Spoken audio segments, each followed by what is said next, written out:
ओम शांति।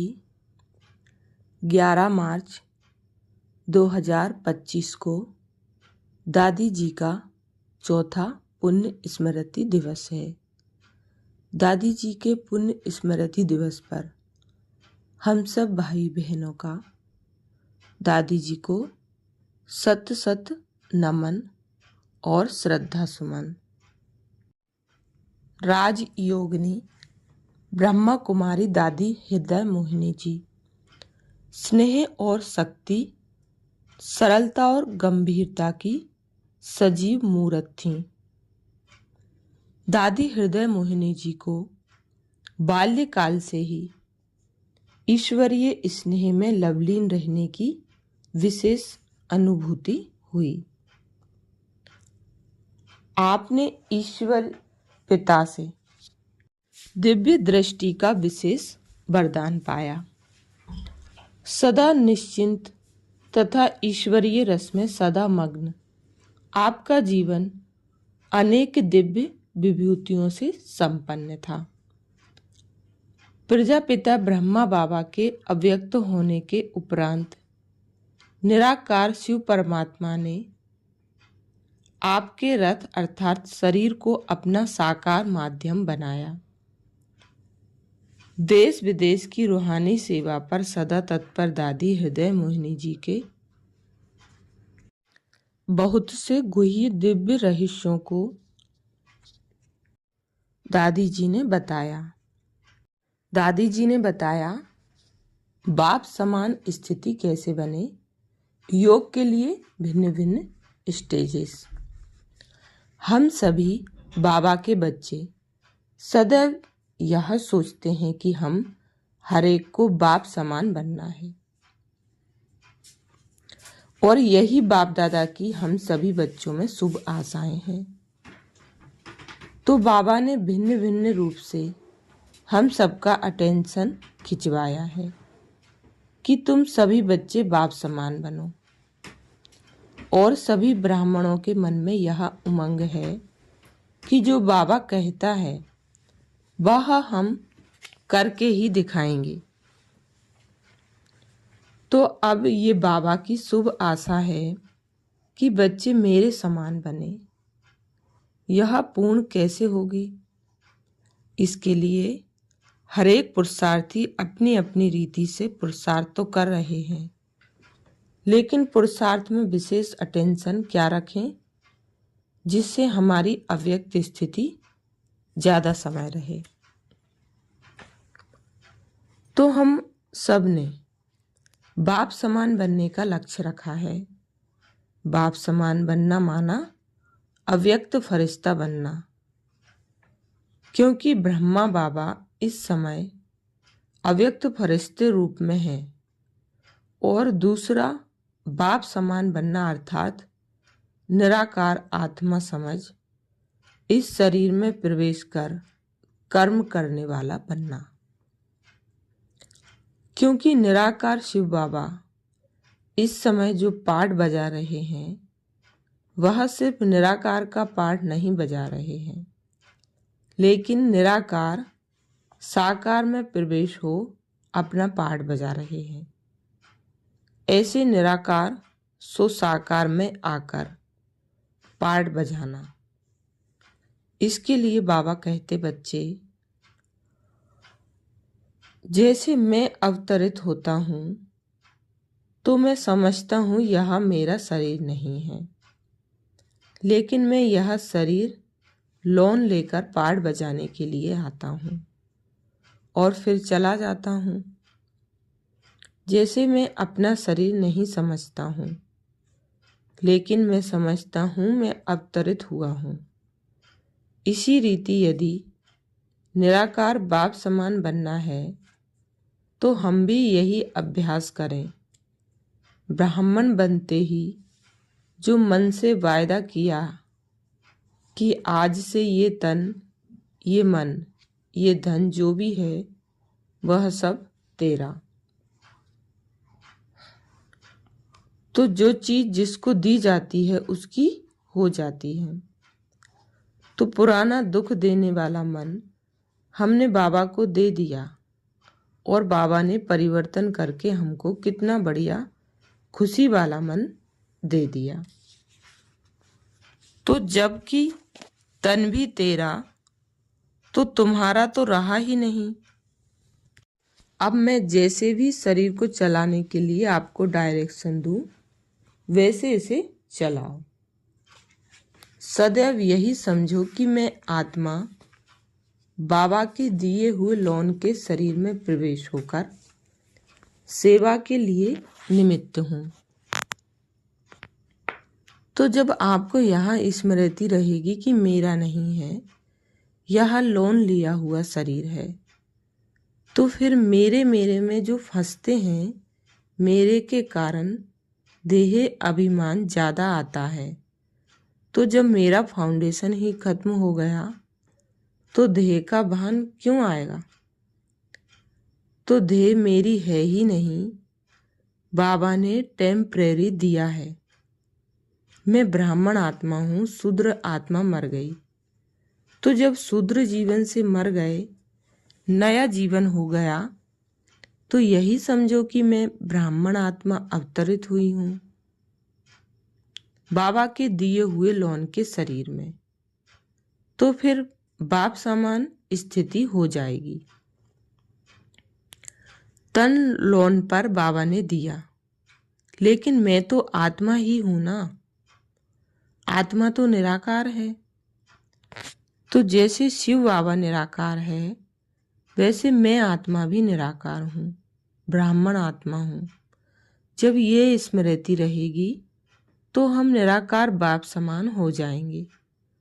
अवतार माना ऊपर से उतरे हुए, और अवतार आते हैं श्रेष्ठ धर्म की स्थापना करने के लिए। कभी भी कोई अवतार बुरा काम करने के लिए नहीं आता। हम ब्राह्मण भी धर्म स्थापना के लिए, विश्व परिवर्तन का कार्य करने के लिए अवतरित हुए हैं।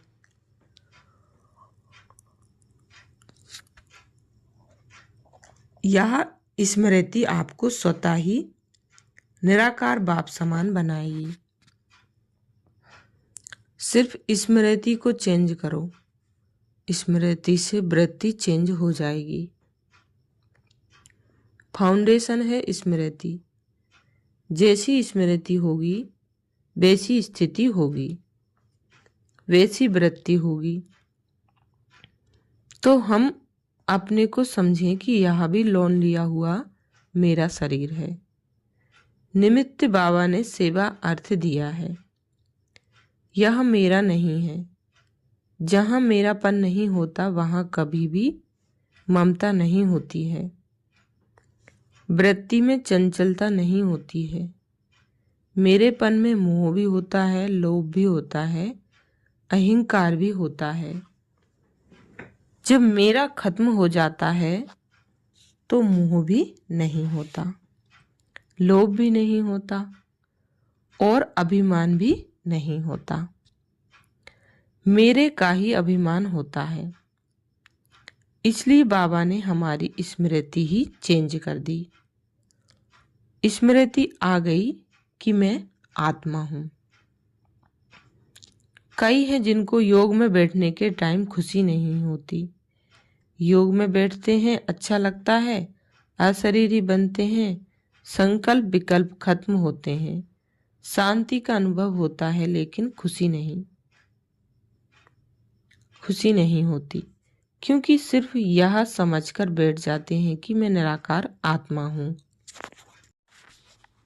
लेकिन निराकार आत्मा होते भी मैं कौन सी आत्मा हूँ?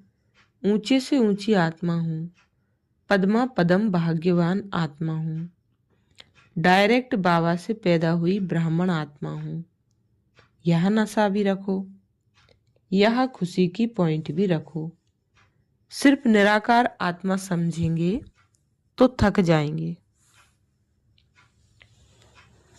नील में चले जाएंगे, मजा नहीं आएगा।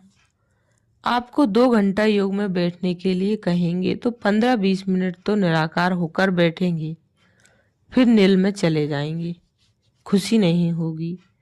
जहाँ खुशी होती है वहाँ टाइम का पता नहीं होता है। अगर खुशी न हो, बिल्कुल सन्नाटा हो, नील की स्टेज हो तो थकावट बहुत जल्दी आती है। कोई बात रमणीक हो रही हो, कल्चरल प्रोग्राम हो रहे हों, उसमें 2 घंटे भी बैठेंगे तो पता नहीं पड़ेगा। और योग में बैठेंगे तो थकावट लगेगी, झुटके खाने शुरू हो जाएंगे। कारण क्या है? हमारा योग कोई सूखा योग नहीं है। निराकार हूं, लेकिन निराकार की क्वालिफिकेशन बाबा ने जो भरी है वह भी याद रहे। तो मैं कौन सी आत्मा हूं? सिर्फ निराकार आत्मा हूं, यह नहीं सोचो, लेकिन श्रेष्ठ ब्राह्मण आत्मा हूं। ब्राह्मण माना ऊंची चोटी। कभी यह सोचो कि मैं आत्मा पद्मा पदम भाग्यवान आत्मा हूं। मेरा भाग्य बनाने वाला डायरेक्ट भाग्य विधाता है। मैं भाग्य विधाता का बच्चा हूं। कभी यह सोचो कि मैं फरिश्ता सु देवता बनने वाली आत्मा हूं। कभी यही सोचो कि मैं विजय माला के मणके वाली आत्मा हूं।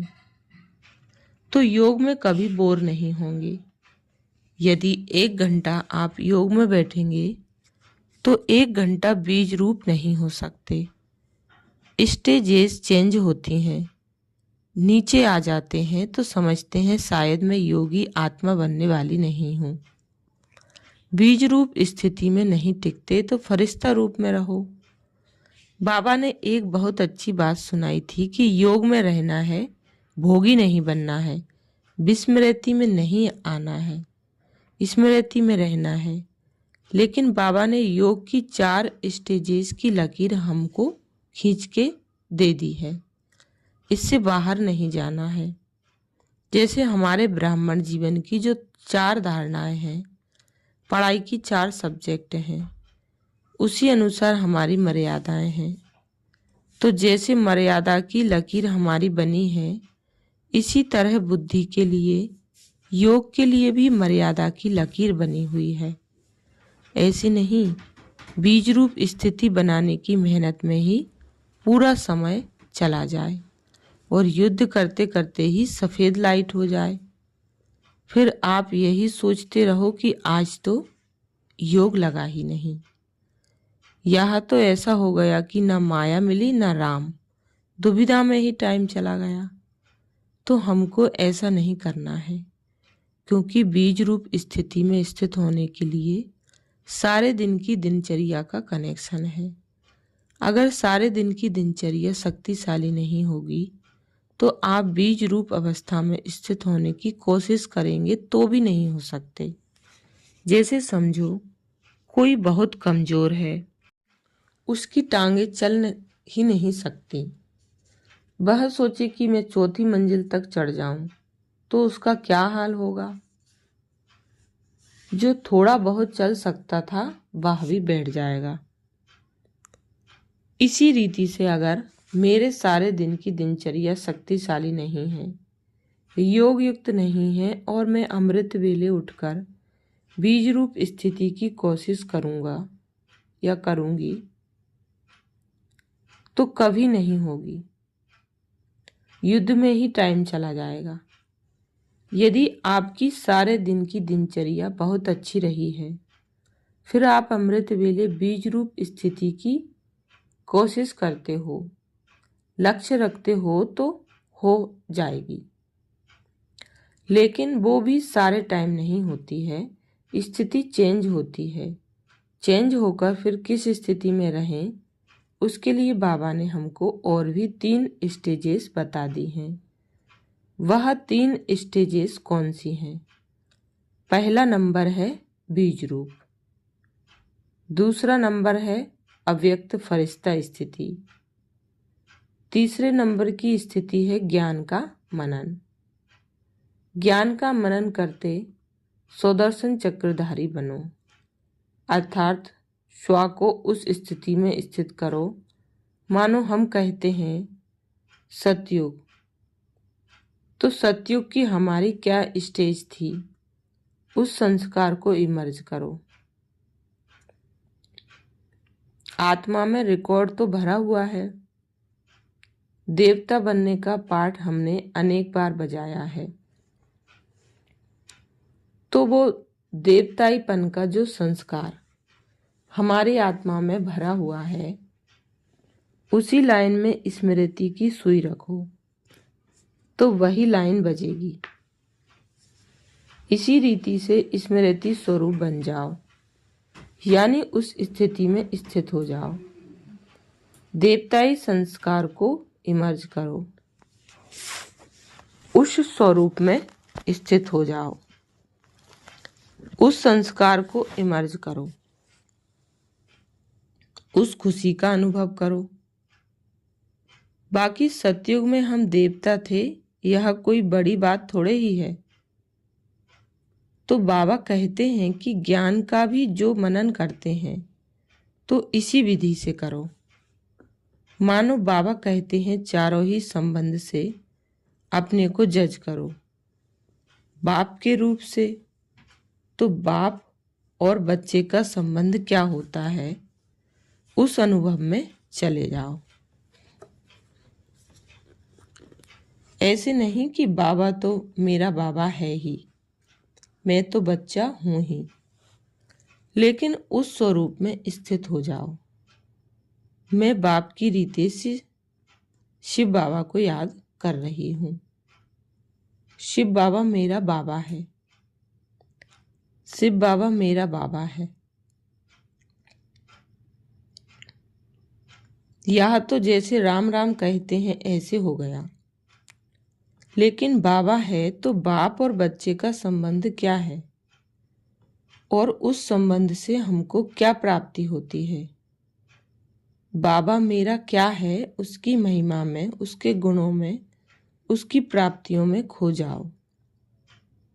इसी रीति से जो भी बात बाबा ज्ञान की बोलते हैं, उसके मनन में जाना माना, उसकी गुह्यता में जाकर उन एक एक पॉइंट का अनुभव करना।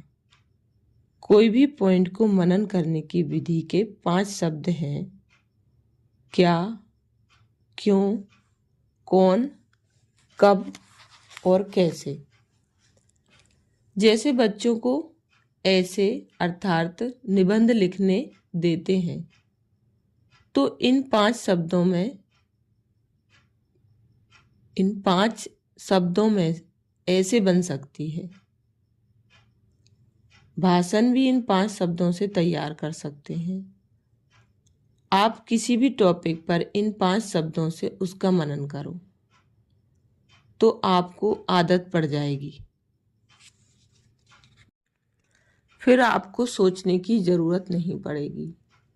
जैसे कोई सागर के तले में चला जाए और उसे रत्न ही रत्न दिखाई दे तो स्थिति कैसी होगी। इसी रीति से आपको बाबा का ज्ञान मनन करने से ऐसे लगेगा जैसे रत्नों की कोई खान खुल रही है। और जब रत्नों की खान आपके मन में इमर्ज होगी तब खुशी होगी, और खुशी है तो थकावट आ नहीं सकती। तो तीसरी स्टेज मनन की है। रिपीट नहीं करना लेकिन मनन करना। और चौथी स्टेज है बाबा से रूह रिहान। तो जब बीज रूप स्टेज में स्थित नहीं हो सकते तो इन 3 स्थिति में से किसी न किसी स्टेज में स्थित हो जाओ। टाइम नहीं गवाओ। युद्ध में दिमाग भारी हो जाएगा, फिर कहेंगे योग में बैठे तो माथा भारी हो गया। पहले और ही ठीक रहते थे, काम काज में और ही अच्छे रहते थे, योग में बैठने से टायर्ड हो गए, सिर में दर्द हो गया। इसका कारण है हठ से स्थिति बनाना। लेकिन हठ तो हमारा योग ही नहीं है। इसीलिए बाबा कहते हैं कि इन 4 स्टेजेस के मर्यादा के अंदर रहो, इस लकीर से बाहर नहीं जाओ, यानी रूह रिहान करो। कभी कभी मनुष्य की ऐसी मूड होती है जो रमणीक बात अच्छी लगती है। कोई भी सीधी ज्ञान की भी बात करेंगे, बढ़िया बात भी करेंगे, लेकिन मूड रमणीक होगी तो आप कहेंगे कि देखो अभी यह गुह्य ज्ञान सुनाने आए हैं। सारा दिन गुह्य ज्ञान सुनना है क्या? इसलिए वैरायटी अनुभव करो। मान लो आप रमणीक मूड में हैं, आपको रमणीकता पसंद है और आप अभ्यास कर रहे हैं बीज रूप होने का, तो जरूर मेहनत लगेगी। इसलिए उस समय रूह रिहान करो। बाबा से मीठी मीठी दिल की बातें करो। बाबा जब उनका रेस्पॉन्ड देगा तो बहुत खुशी होगी। ऐसे भिन्न भिन्न समय में वैरायटी स्टेजेस का अनुभव करते रहो तो निरंतर योगी बन जाएंगे। अच्छा, ओम शांति।